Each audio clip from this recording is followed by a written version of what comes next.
Yeah, I think we have a little bit of this is again the America versus Europe thing we're talking about, right? You're expected to just produce and just keep doing and keep going and moving and Yes. yeah, it never ends until you die, I think. Unless you move to Europe. It would suck if it continued after you die. I don't know though. Well, I guess if you go to hell, you probably just this is getting into religion. I don't really believe in hell, but anyway, oh God, he's got it's jokes too early. Hey, all right, let's distract ourselves. Let's pull ourselves out of the religion talk. Well, we've got a few topics to go over today. I wanted to have like a real time discussion with you about something that I'm going through right now because I have break it down. So we have Post Wild West, this big event that was pretty gnarly, and I think I have some come down from that a little bit. I also have severe allergies right now. Oh, so bad. It's been going on for about 2 weeks now. Really? Super congested. Like wake up feeling like garbage. You sure you're not sick? I'm sure. Because Okay. this happened, I never had allergies until about 2 or 3 years ago. Okay. Growing up, never had allergies. And then like 3 years ago, it started where like about this time of year, I'd wake up with like a sore throat, congested, it feels like I'm going to get sick. But then it would just like last for 2-3 weeks. Oh man. And it's gnarly. And so combined with, I can't decide whether this is like a fatigue from like training for an event mixed with the allergies, but I have like so little motivation to get out on my bike right now. Just like even when I'm doing it, I'm not even having a good time, which is really weird. And so I thought, I don't know, I feel like you've had similar struggles too. So when you say the come down from your event, do you have anything else on the docket or? I was going to do Lost and Found, which is like this coming weekend. Yes. But I ultimately decided I wanted to spend more time with the family, and I didn't really like want to have a whole day of the weekend away from them. And it's Father's Day weekend, so I'm just like, I'm not going to do it. Which like it brings the motivation down a little bit, I guess. But usually I still get excited to go out and ride and train and do whatever. I just haven't had. It's just like not there. It's also gotten quite a bit hotter in Sacramento. I know you're a morning rider, and that might play into it as well. But I think that this is something that is totally natural in cycling, and it is a luxury that pro cyclists are not afforded, that you're like, you know what, I'm checking in with myself. I'm not feeling super into it this week, but with that type A mind, being like, oh, there's something wrong. What's wrong with me? I should be feeling this way. I feel like just kind of roll with it and practice some kindness and grace with yourself. And we were just talking about before, because I've mentioned this RV. I mean, you have a cycling podcast, so you always have to ride always for be the on. Rest of your life. Yes. No, and I'm trying to be give myself a little grace when it comes to that, because I just realize that things go in waves, and this is just kind of one of those times where I just feel flat, it's just like there is no ultra excitement or motivation to do anything. I think, like I just told you, this whole RV renovation, I've been spending, like yesterday I didn't realize it was 103.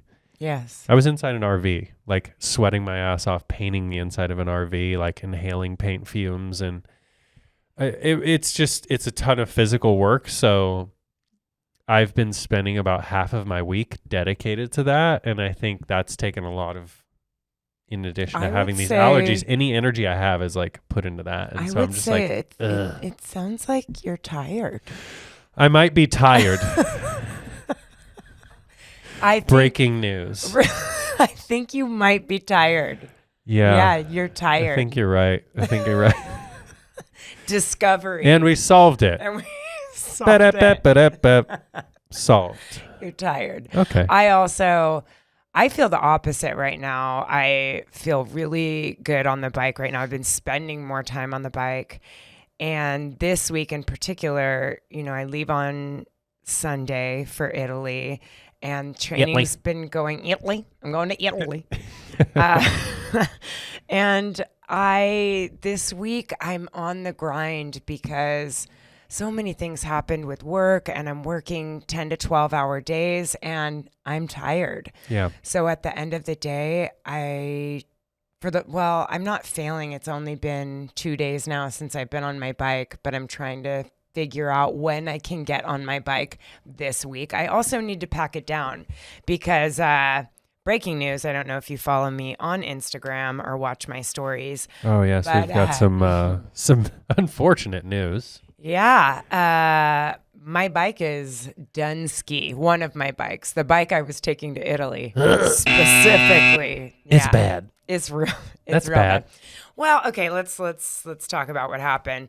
So I took off not this Monday, but last Monday because I wanted to get in a big climbing day. I've received the routes that I'm doing at the brand summit, and there's climbing, I assume. There's some burls. Uphills. There's some uphills that are going to be happening in the Dolomites. And so I live in flat Carmichael, and in order to even get to some of the climbs, you got to ride at least 15 to 20 miles out. So when you're pinched for time, you got to drive out there. So long story short, took the day off. Sean and I planned on doing Salmon Falls, Chili Bar Loop, all the way into Placerville. We were going to do Prospectors, all these banger climbs that I haven't done in a long time that I actually really like.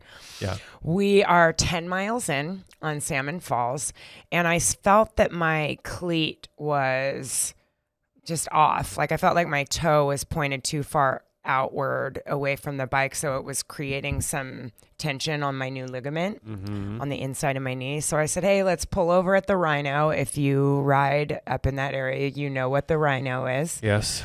Pull over at the Rhino, sit on the side of the road. I'm adjusting my cleat, and I happen to look up, and I'm like, what the fudge is that?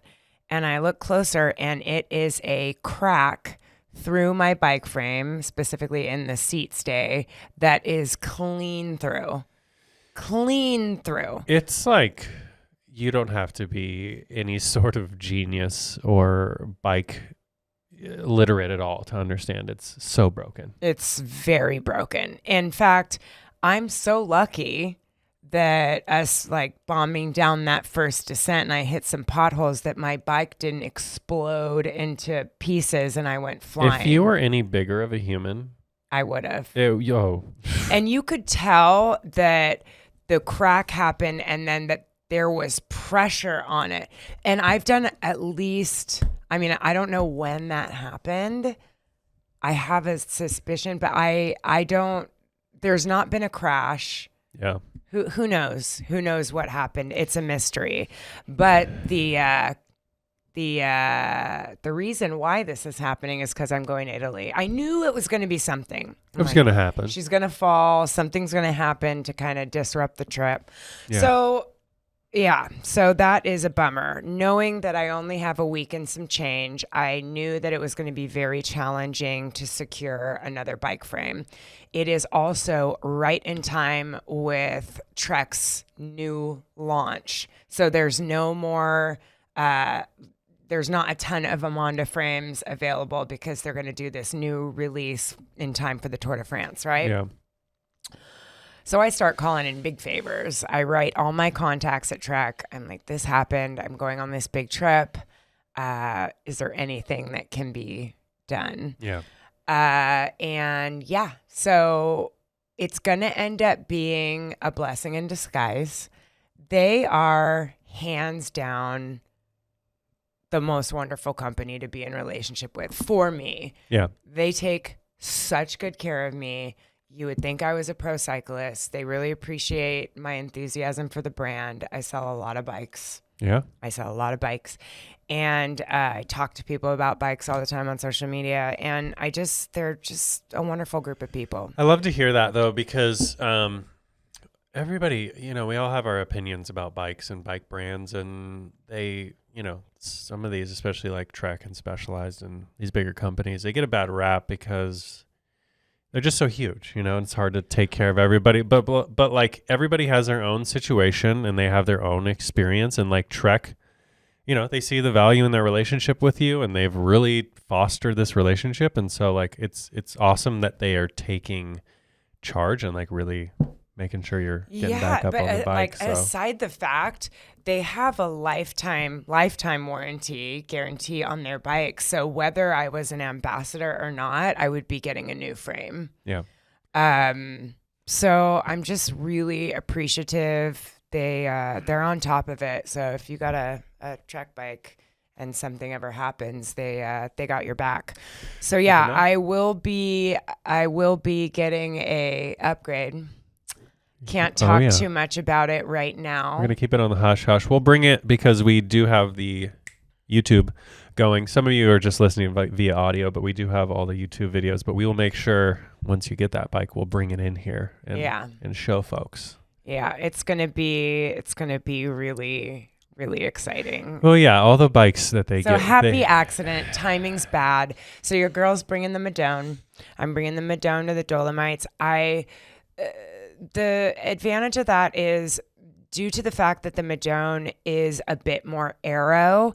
It's more of a compact, like a true, TCR from Giant stands for true compact road bike. Like, it's just the top tube's a little bit shorter. You can really get down into the drops.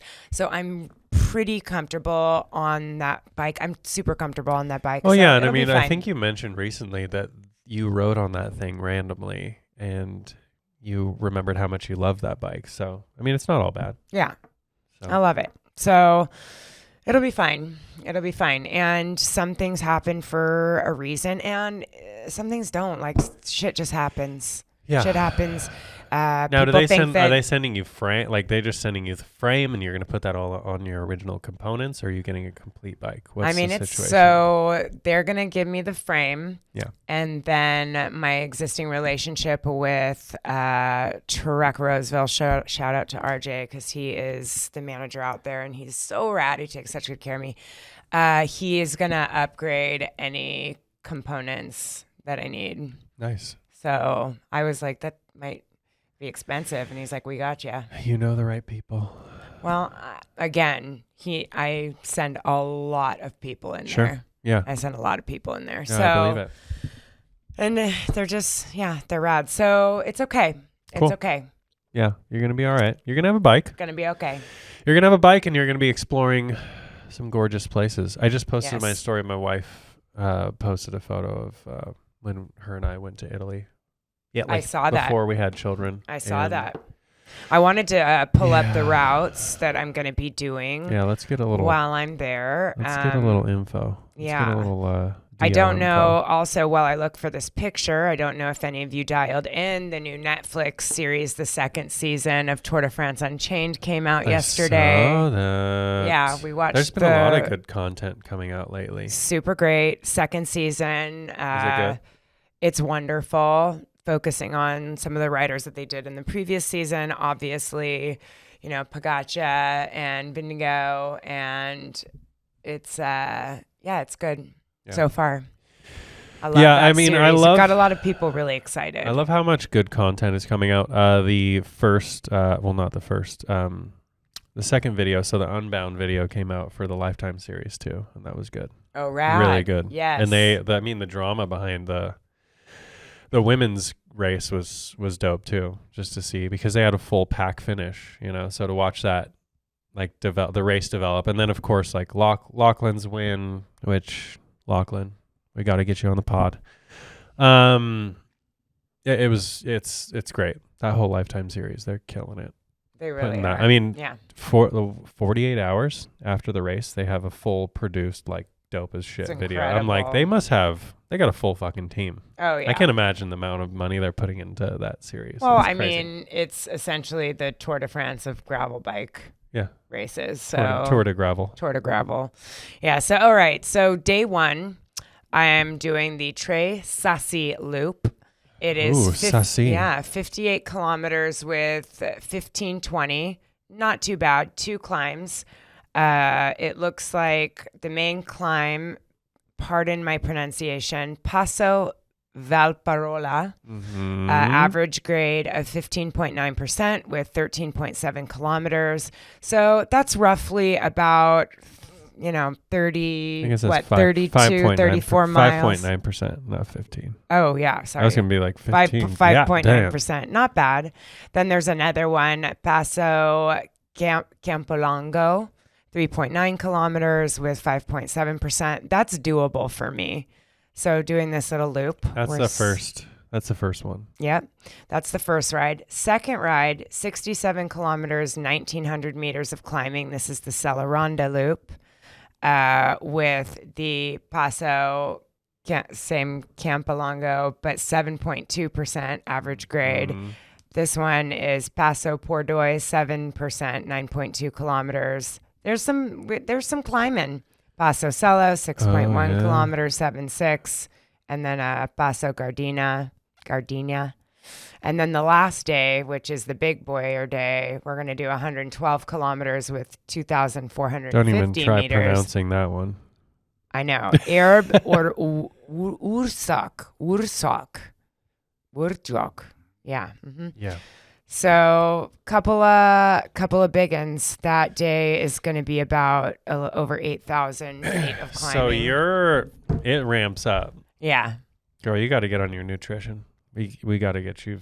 You got to be dialed on nutrition. Well, and here's the thing. So they're so great. They send a packing list and everything.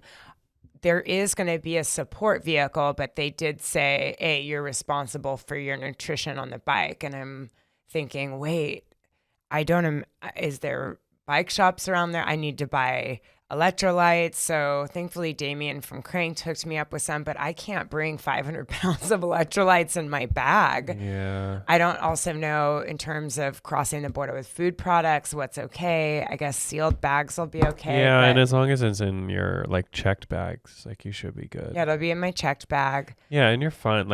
I would do, I don't know. I swear by those, the Morton gels are actually really great. Matt carries those. Morton gel. Morton, Maurten. You haven't heard of them before? No. Flavor stuff is not all that great, but as far as packs a punch and you get, the quality is remarkable. Really easy on the stomach, no GI issues. For me, they make drink mixes. I definitely need some gels. That's one of the things. I have some goos at home, just espresso. That's the only flavor we have. And I forgot, I have so much on my to-do list. I just this morning submitted a sub list because I'm supposed to coach on Saturday morning. Mm-hmm. Sean's racing Motherload Epic. Oh yeah, that's right. Right. That's this weekend. Yes. And then after that, he's coming home. We're packing into the car, driving to San Francisco, and I'm staying at the Grand Hyatt that's connected to the airport because I couldn't get a ride the day of. Oh shit. Yeah. And I wasn't about to ask anybody to drive me to the airport in rush hour traffic. Oh, not cool. Boy. It's a big favor. You're going to have a journey, which we need to schedule, figure out a time to do a Zoom while you're there. Yeah. I've got some guests that I've got lined up that we're going to keep secret, super secret. But I need to fill your spot. I can't be in here all alone. Sean said he'll come in here and do it. Maybe we'll have Sean on. Sean, let's get you on. He said he's happy to do it with you. Well, I'll have some guests regardless. But I'm really excited for you. I just the whole process, as stressful as it is of going. You know what I really wish you could experience? I wish you could experience just before this trip, going out of town on a trip with my family and my children, just so you understand exactly how stressful it could be. I'd take traveling with the bike any day. I'm really amped for you. I so wish I could just go. I'm excited. I'm really excited, and I want this to be the first of many trips. Traveling by myself is a big, kind of bucket list thing, and I feel like it's super empowering to just kind of take that stance, and I'm not waiting. No. And the money part gets a little bit more challenging because I'm somebody that doesn't like to carry a lot of debt, and I've had to go into a little bit of debt. And debt for me compared to other people's debt, they would say that there is nothing to worry about. It's a few $1,000s, but that's a lot. It gives me anxiety carrying debt. Well, let that be the motivation. I've listened to a lot of people about like I've had bigger amounts of debt in my life. I'm at like the lowest point now where I hardly have any, which is like a really nice thing. But I can tell you, like for what the opportunities you have where you're going, you can make up for that so significantly because of what you are online and what you bring to the table and these relationships that you're fostering. So just let that motivate you, like, and pay that off and feel that feeling of like, sometimes people just don't have that means, but like you also can't miss out on this opportunity. So debt in this country, like I know it gets like this horrible name, but like I think it does give you the opportunity to do certain things if you use it in the right way. Sure. Now going out and buying some fucking heinous car that you can't afford just for the point of like toting it around, that's being an idiot. But if you're using it to propel your life or to do something with it that's going to bring you, that could potentially bring you like money and relationships and all this kind of stuff. So like, I think it's how you use it. And it's all, I'm so frugal in regards to other things that don't go out to eat a ton. We've spoken about this numerous times on the pod. And I feel like if you have intention behind your spending and awareness and you're pretty measured in your budgeting and also willing to hustle. The reason why my week is so crazy is because there were some mishaps on my appointment book last week, and I very well could have just said, hey, you got to wait till I come home. But of course I jammed all of my clients into this week because I want to have that little cushion of extra money just in case something happens. So yeah, it'll be great. I'm looking forward to going. If anybody else has been, I'd love to hear some of your stories if you want to leave us some comments on the gram. But yeah, I'll be checking in with you guys while I'm gone for sure. Beautiful. You can check it out too. I'll be sharing a lot on my Instagram. I'm also going to be re-upping my own YouTube just because I love that long format storytelling. Yes. Well, this is a natural, this is a good point to bring this up. We've got a new segment and we are calling it Hot or Not. Oh, yes. Okay. Cue the sound effect. It's hot. Oh, that's no. It's hot. Oh, that's no. It's hot. It's hot. It's hot. It's hot. No, God! No, God, please, no! No! So I wanted to bring this up. I don't know if you saw this technology. It's a new tech development. Let me get out of here, and show you. So this week's Hot or Not, you guys, we're going to be, now that we have the YouTube, we have all of this stuff. I wanted to add a little segment where we just discuss what things are hot or not. Like, what's our opinion of it? Not people, but what's new technology new in the tech, bike industry? New style changes. Whatever's going on in the cycling world, we're going to discuss, and we're both going to give our opinions. Yeah. Also invite you guys on social media to share your opinions, and we'd love to hear back from you. We can share some of those responses as well. But have you seen, let me pull up the photo of it. We saw this at Unbound, but obviously... Did you see it a lot? No, only one rider had this. Okay. We're all familiar with bladder packs in the gravel world. Oh, I know those. You already know. And Dylan Johnson used a literal sewn-in capsule in his jersey for a bladder. Is Rafa doing it, or who's doing it? No, it's chapter... What was it? Chapter 28 or something? I can't remember the name of the brand. Let's see if he tagged. Rule 28. We'll put a picture up right here on our YouTube. Yes. So this is what it looks like. We'll put Dylan Johnson's. I've got it here on my phone. I don't know if you can see from there on the definitely YouTube. Not. We will put it up. But Dylan Johnson has on the back of this Rule 28 jersey a actual thin piece of material in between, like. So I guess it's 2 layers, and they've sewn in this kind of like, I assume it's like a U shape that goes around the bladder, and you just like put the bladder in your jersey. Now, visibly, I think all of a lot of people use those USWE or USWE, however you pronounce it. Still don't know, don't care. Come at me in the comments, but they have these packs that you literally, it's like a backpack. Yes. Right? And you strap it on yourself. There's a couple other brands that make them. Not really a big deal to me personally when I've worn them. Have you ever worn one yourself? Oh, yeah. I think when I wear it, not a big deal. It doesn't bring that much heat to my body that I've noticed, even on hotter days. But that's the theory behind this, is like you're not carrying extra weight. It's weight saving. Dylan Johnson is this guy who's basically pushing the envelope, and like he's a YouTube guy. I'm sure a lot of you have heard of him, but he got together with his company and they made this special jersey for him that has a bladder built in. Remy and I were talking about it. I think Lachlan had one. I thought Rafa was doing one. We'll have to. Lachlan did one, I heard, and I didn't even realize this, on the front of his body. So he, because it's more aero, used a bladder on the front part of his chest. Okay. So. Wow. So what's your opinion? Hot or not?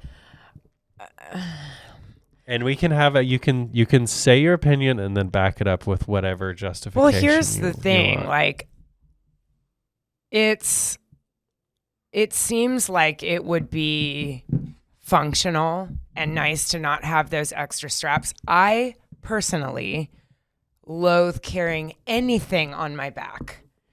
I really do. But in the right situations, you're going to have to, unless, you've seen the vegan cyclist. Sometimes he has his in his top tube bag. I would probably want to go more that route for me personally. It definitely gives you the Hunchback of Notre Dame vibes. Yeah. But who cares? At the end of the day, if you're crushing it out of Unbound, who gives a Let's be real. We all look like assholes. Yeah. Like if you take yourself out of the sport, it's all insane looking. Yeah. Just in general. Yeah. I mean, we've been in it so long, we're like, I think it looks great. Like I personally do. But if I take myself out of like, let's say 15 plus years ago, before I was a cyclist, like actively, I would have looked at all of this as like insane. But that being said, you sound like you might be a fan. No, I'm saying not. Okay. I'm going not. I'm not hot. I honestly think the packs, as much as I've used them, I think that's honestly a better look. Like I like the pack because like I'm wearing a pack. That's a pack. I don't like having this hump on my back. Looks kind of insane. And then I actually heard another person's point of view on this as well, and they were saying because it's right on your body, it would heat up so quickly. I'm going to go with not as well. Okay. I thought for a second also, the material of the jersey is so thin.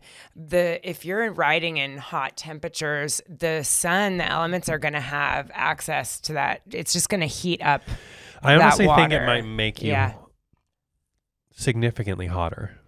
Sure. Like your body temperature. So good. Yeah. We're going with both. Both of us are saying, nah, dog. Not hot.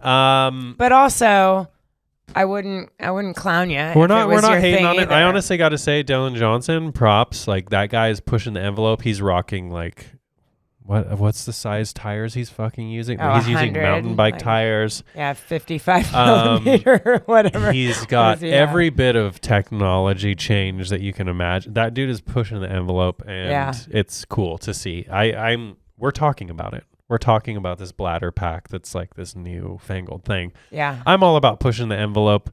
I think this year we saw a ton of new developments just at Unbound. So good on you, Dylan, for doing it.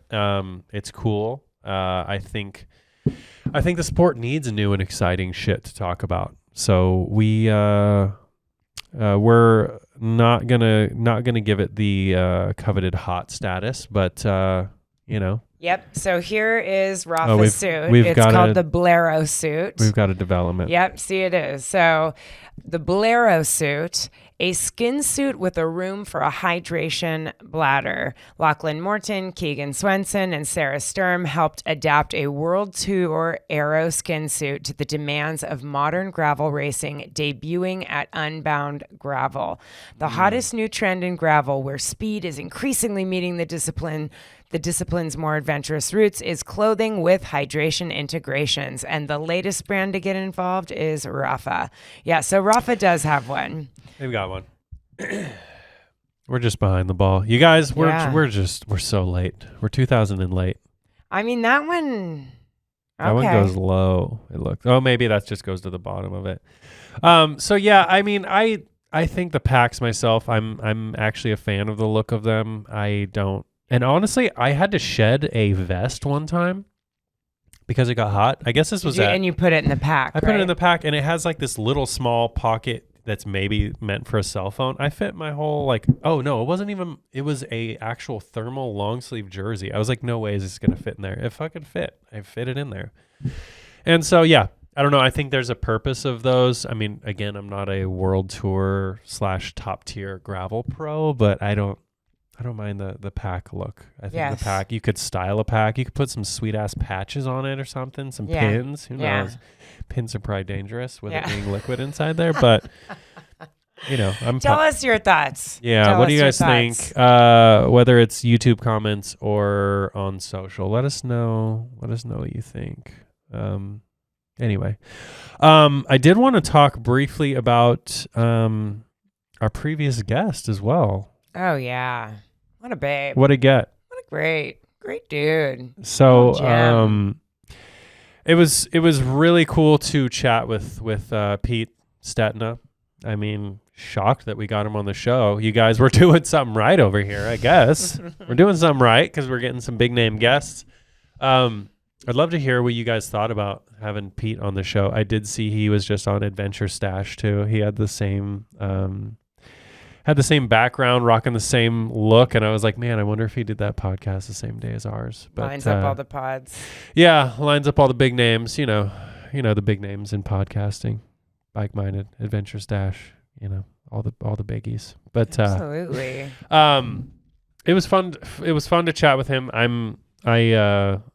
I think it's rad that he's such a down-to-earth dude and just like kind of still embraces that like spirit of gravel that people talk about, but is also like the top guy, one of the top guys. So yes, very nice gent to talk to. Yeah, and humble enough to come on our pod and seems really stoked about just cycling in general, of course, his entire life. And I love people that don't have massive egos and are willing to pay it forward. And clearly it's in his blood, but literally in his DNA ingrained in him. So, and we got our invite to Stetina's Pay Dirt. So next year and I will be doing an event together. We're going to do that. And we're going to get our mobile podcast set up. Can't wait. We'll have to meet some of y'all folks out there. So if you're going to go to Pay Dirt next year, plan on us being out there. So indeed. Be a good time. I am also on another note, I'm thinking about buying another bike. Okay. So let's talk about it.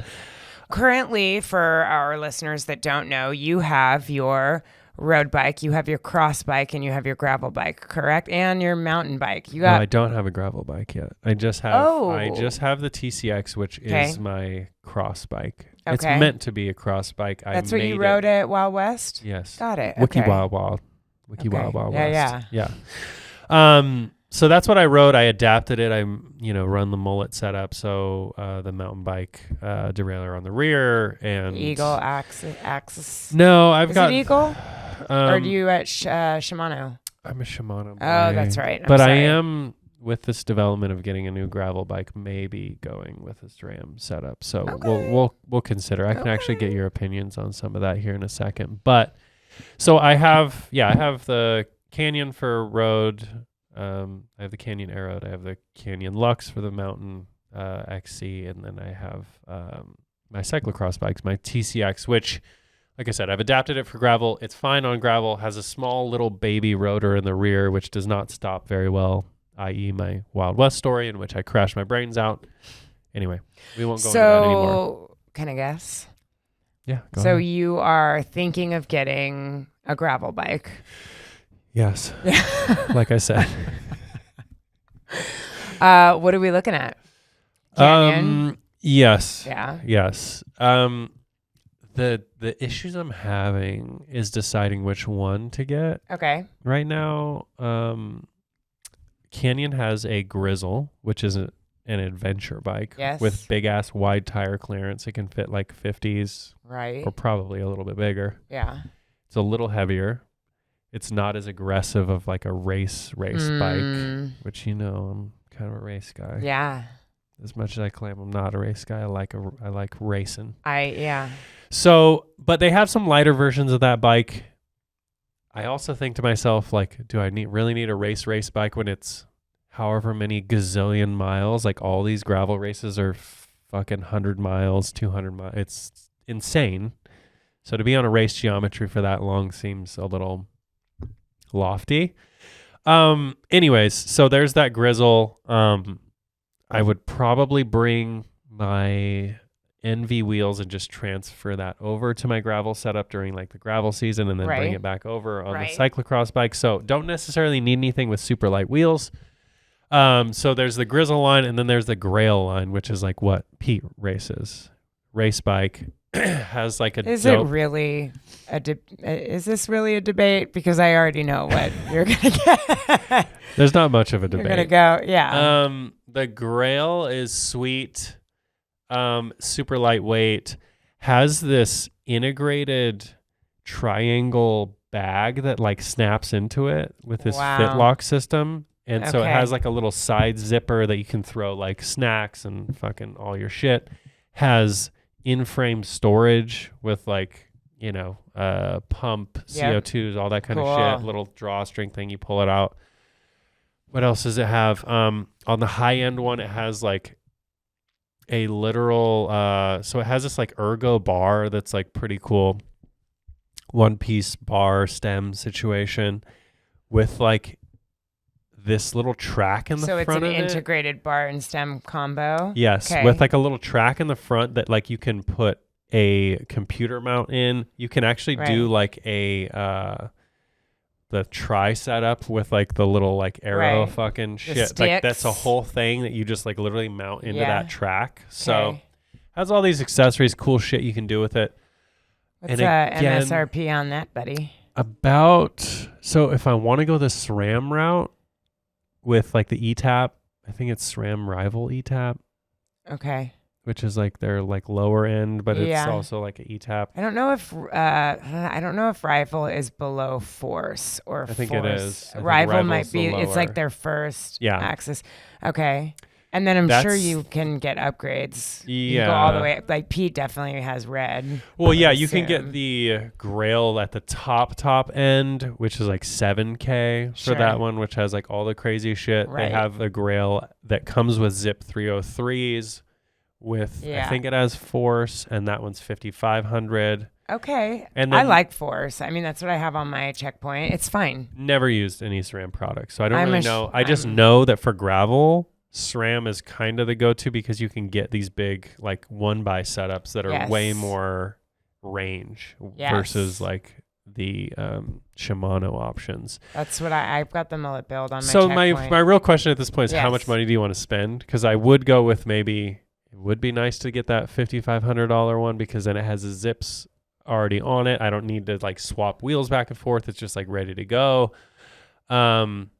Or they have, you know, the one that has like aluminum wheels. I just have to swap wheels back and forth. That one's like $3,600, and that has the Rival ETAP situation. So that's really where I'm like, it's so challenging because, you know, as the components get a little bit better, you know, the electronic shifting, the derailleurs, everything, like as those get a little bit more expensive, the faster they are, the more efficient they are, the lighter they are. And you know, if you've been out on the bike and you're struggling with shifting and things are slow and you have to make quick decisions, and especially like you're climbing huge grades out there, that little extra money, it makes a big difference. And if I know you, I think you like, you know, higher quality stuff. I feel like going in that, if you're not going to go for the most expensive one, paying that little extra money for that slightly upgraded. Yeah, so here it is. I'll post another. I'm putting a lot of work in front of myself for this this episode online, but that's the 5500. Does it have a suspension fork? No. No, it's just it's the way they design the carbon. It kind of looks a little different. So she's pretty. I think power meter. It doesn't have it integrated. I think you have to buy. Actually, it might. It might have. Because that's website crashed. Oh, great. Okay, there we go. Yeah, You got to actually click on the image. Hold on. Damn you. Yeah, it's Yeah. So there you go. Any other colorways? Or yes, they do have like a sand. So they have like this kind of off blue. That looks like gray-y kind of slate color. Yeah. Meh. What do they call it? Metal grind. Oh, and then they have this sand look, which it's very on trend right now. The sandy look is it's hot. I mean, I started it. It was me that started the trend. I'm just kidding. It's a good look. But once you get the bag in there, have you seen the frame bag that I'm talking about? Yeah, I think I have. This one. Man. It's all like integrated, super clean looking. I mean, that's so much better than the... You like it? I like it more than the silver. See, I went back and forth. I don't really know. No. But I told my wife, because I had a whole bunch of fucking... Yeah, I guess maybe you're right. The sand does look better. It's just it pops. You guys, I need your opinion. Go look at the Grail CF SLX 8, the Axis model. It comes in like a sand color, and then it comes in this like kind of metal bluey kind of color. And I'm trying to find someone who actually left a review with a picture of it. The sand is hot though. I get it. It's kind of like a beige for you guys that are beige and black, and and the other one's silver and black. I just let's find an actual photo. Someone posted one, I'm sure. You guys, this podcast is just evolving into me shopping for bikes. Guys, check out. We'll just cut it. We'll just like do a little while later. Yeah, he'll edit this out. So that's the integrated little thing that you just like pop whatever accessory you need in there, which is it's a clean look. But yeah, that's a pretty bike. Yeah, that's the bike. I concur. Go for it. You like that one? Way better. Okay. Way better. All right. So Nikki's getting a bike. When are you planning on eventually? I told myself I got to wait till the end of this RV renovation because it is costing me a lot of money and time. And I also had to pay off some shit for taxes for my business, which is pretty much done now. So my wife was like, you have to handle all the IRS shit before you buy any sort of bike. Because I told her, hey, look, I made space for another bike in here because I sold that one. And she's like, don't even think about it until you're done paying off all the IRS shit. And I was like, all right, fair enough. So yeah, I'm excited to get a new bike eventually. To get more excited about riding bikes, to be honest, because like I said, I'm in this lull right now, and it's kind of making me sad. It's bumming me out. And of course, to get yourself out, you have to buy something new. I have to buy something to get myself happy again. As we all know, that's how you cure depression and sadness, is by buying stuff for yourself. Kiddos, don't get dragged into that. But here's the thing. The reason why I support this decision is because I know that you want to kind of lean into this kind of... Yeah, it's fun. I like. You want to lean into this part of your life, into racing gravel and doing these longer distance endurance gravel races. And I think it makes sense to invest in that thing. It's such a huge part of your life. And I'm going to be devil's advocate. I think it's wonderful to have your kind of core set of bikes. I have my core set of bikes now. One is out of commish. We're going to replace her, but having the option there is really great if you can afford it. Yeah, agreed. It's great. Yeah, you need to be able to make these things. You never want to put yourself in major debt for a bicycle. That's for sure. That's not a smart decision. No, but I'm a big like work hard, save hard person. Get a little picture of what you want, put it on your bathroom mirror when manifest you're that brushing shit. your teeth in the morning. Think about what you want. I mean, I do that all the time with things that I want. Yeah. And oftentimes I'll see something, ooh, I want that. And I keep thinking about it over and over and over. You also have to kind of tune in to what you're feeling when you're shopping. That's what I've been doing with Ryan Gosling's body. Oh. Yeah. Oh, have you seen The Fall Guy yet? Going back into your body dysmorphia. Body dysmorphia is back, folks. No, have you seen The Fall Guy yet? No. Oh my God. Fucking remarkable movie about stuntmen. And he plays like a stuntman. Is it new? It's new. Okay. It's because he also arguably one of the most entertaining films I have ever seen. And I'm not about action movies, and this is like such a action, but it's kind of a meta movie because it's about Ryan Gosling plays a stuntman for a really famous actor. So he's like the stunt double. He does all the stunts. He has this like freak accident that happens, and he like fell in love with this girl. Don't give it away. Anyway, very good movie. One of the most entertaining. My wife and I went on a date night Sunday night. She loves the Gosling.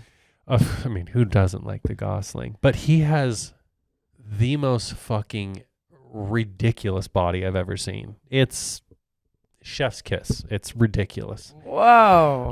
And I've just like many men, I think women do like men that have kicking bodies, but the people that love men's bodies the most are other men. Well, like, so obsessed. I would say the same thing about women. Yeah, I don't think any of us are doing it for the opposite sex so much. It's for the same sex. 100%. That's usually who we're doing it for. Yeah, he's got this kicking bod, and I've been spending a little more time. As I've said this about cycling, I had another gym membership, hated that gym. It was disgusting, gross, hated it, canceled it, started going to a new gym that's like much nicer.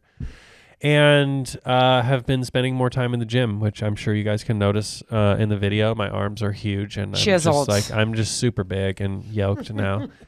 No, nobody's said nobody ever. So I've been switching gears and just like going in the gym and trying to build up some like physical fitness. On the tail end, I told you guys all about the whole back injury thing, and that made me gave me this whole like, hey, you're getting older, and you don't get weak and like feeble, because these kids, they kick my ass, and I need to be able-bodied to raise these boys because they are going to kill me if I don't. So been spending some more time in the gym. That's been good for me. It's been nice to just like focus on something else for a little bit. So it's great. But I also think don't compare yourself to the younger generation. I mean, I would say. Well, I also know Ryan Gosling is probably on TRT and like. What's that?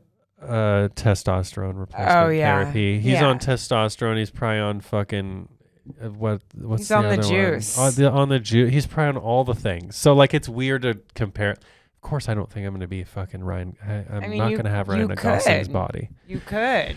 Yeah, but I'd have to go on all that shit, and I'm not about going on. Well, it takes an unbelievable amount of discipline and a certain type of training. And you got to be sick in the head a little bit. Yeah. And you got to spend your whole life in the gym. I'm not trying to do that. I am trying to be stronger and just like feel better in my body. That's about it. That's why I do cycling. That's why I do anything in my life, is just to come into the day just feeling better and just like able to do shit. Yes. You know, and not like falling apart. I don't like that feeling. That's my least favorite feeling. So anyway, this is enough about me. I'm excited. This is your last episode before you leave. This is my last episode before I leave. We're both obviously clearly tired this week. A little bit of a rambly random podcast for you, but we got big things. I also, there's stuff that I want to share that I can't share. So I'll have definitely more to talk about next time I see you guys. But but yeah, I mean, next time we catch you, we'll be on the Zoom. If you glean anything from this episode, don't compare yourself to other people. Unless it's don't flip an RV. Don't have allergies. Yeah, allergies. And prioritize the things that give you joy. And if you want to travel on your bike, you would be amazed at how possible it is. The first thing is you just have to, I would say, either book the hotel or book the flight. Yep. Once you book the flight, you're like, all right, I have to start planning this now. I think booking the flight's probably the first part. Absolutely. Decide where you want to go, book the flight, and then just start checking off the list. All right, I want to spend 4 days here. All right, I want to spend 7 days here, and just start putting the pieces together. And it's amazingly possible. Oh yeah. Yeah. Take that first step. You'd be surprised. It's just like they say about anything. Like get your kid on. Do whatever. It like is, you're not going to stop. It is amazing. I noticed, I don't know if I had mentioned, because I'm not paying for many of my accommodations due to the fact that part of this is an invitation and I'm going, my accommodations are paid for by Bueller during the brand summit. The second tier or second leg of the trip, I am collaborating with this hotel called the Treminnerhof. They are a cycling hotel based out of South Tyrol, family owned. They are so kind. Shout out to Fabian. He's the son. They are collaborating with me. So because I'm not paying for my accommodations and I paid for my rental car with points from my credit card, I ponied up and got a business class ticket, which I was surprised at how affordable it was. I thought it was going to be cost prohibitive, but it was not. You'd be amazed if you do a little research and toggle the day. So for a little over $3,000, I got a business class ticket. The difference in how you are treated already in customer service. So I called. Rule of thumb is if you're traveling with a bike, even if it's under the 50-pound weight limit, it's good to just give the airline a heads up that you are bringing oversized baggage, just because you don't want to deal with any kind of, oh, we weren't prepared for this large bag, whatever. So I call British Airways. He's like, yes, ma'am, hello. And they pull up my ticket. And I just said, hey, I'm flying business class out of San Francisco to Venice and to London and blah, blah, blah, whatever. And he looks up my thing and he's like, oh, yes, Miss O'Hagan, not a problem whatsoever. You have a jolly good day. Cheerio. And the last time I called when I was flying economy, they were like, oh. Can I help you? That's $400 extra each way. Like, I mean, they were so lovely. So cool. It's not just a more expensive ticket. It is a better experience. It's an absolutely better experience for sure. Hate I think you're going to... I'm ready to get a little pamped. I think you're going to motivate a lot of people to take that extra step. I hope so. I think they'll see. And, give Erin a follow if you aren't following her already on social. And I'm sure you can follow along with some of her travels here soon. We're going to miss you here on the pod. I know. I'm going to miss you guys too. And it's never too late, you guys. I'm 41 years old. And granted, I don't have children. I have a lot of freedoms. I have a lot of privileges. I don't lose sight of that. But if it's something that you really want to do, you can absolutely make it happen. And you can make it happen on the cheap. You can always write us in questions. Hey, start selling those feet pics, There's ways to make extra money, you guys. Get them toesies out. Porn. Well, thank you guys so much for listening. That's about the end of the show. I did want to plug them one more time. Our new sponsor, Bicycle, BUYCYCLE. Yeah, awesome to have you on. Use that code BIKEMINDED. If you're looking to sell a bike, they've got 0% seller fees if you sell on there, and you've got just like a killer audience of people to sell your bike to, and they make the whole process super easy. So rad. Check them out. It supports the show in a huge way. We want to continue working with them, so go check that out. If you got an extra bike, or if you're looking to buy a used bike, it's the spot. So we will catch you guys next week, and we'll hopefully have an episode in the future with Erin where she'll be in Italy. Yep. Exploring. Yep. Riding her bike everywhere. Yeah. Ciao. Ciao, Bella. Ciao. All right, guys. Later. Bye.